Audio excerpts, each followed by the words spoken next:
Okay, so let's work a couple examples here. So I want to look right off the bat, and I want to see that my leading coefficient, there's nothing written there. So that implies it's a positive 1. So my leading coefficient is a positive 1. So I don't care about the number, but I care about the sign, the positive. And then my degree is even. So that's going to tell me that everything is, my ends are going up both directions. Well, what's nice, a polynomial, my domain is always negative infinity to infinity for a polynomial. But my range, we have to think about transformations. So we have this minus 3, and what that's actually doing to the graph is it's moving it down 3 units.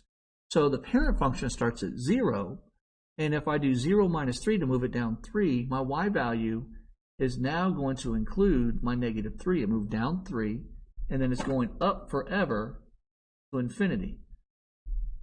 So you're going to have to look at your transformations. Now this one, it's not so easy to do. Well, the domain is the same. It's the same for all polynomials from negative infinity to infinity. Well, let's talk about the range. The range isn't so obvious because it doesn't have a nice pretty minus 3 because it has this pesky middle term. Well, I already showed you the video on how to complete the square, but I'm going to show you another way you can actually solve this problem.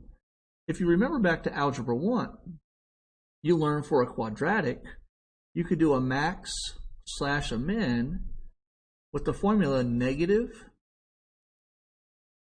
b divided by 2a.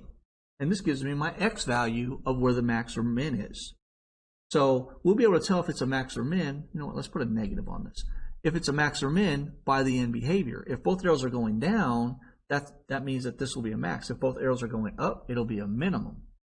All right, so with that, let's figure out my end behavior. My leading coefficient is negative.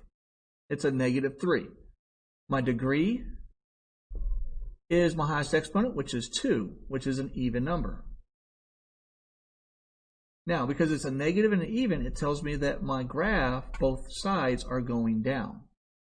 But I don't know where the y starts.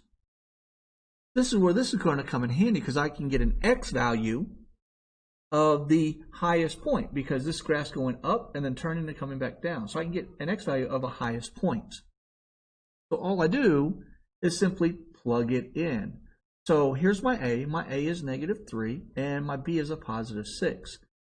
So I'm going to get a negative 6 divided by 2 times negative 3.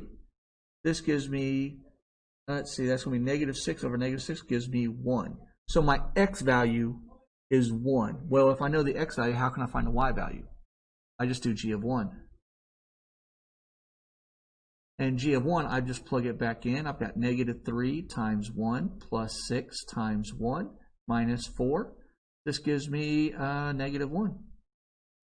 So that means my range is starting at negative 1 and then it's going down forever.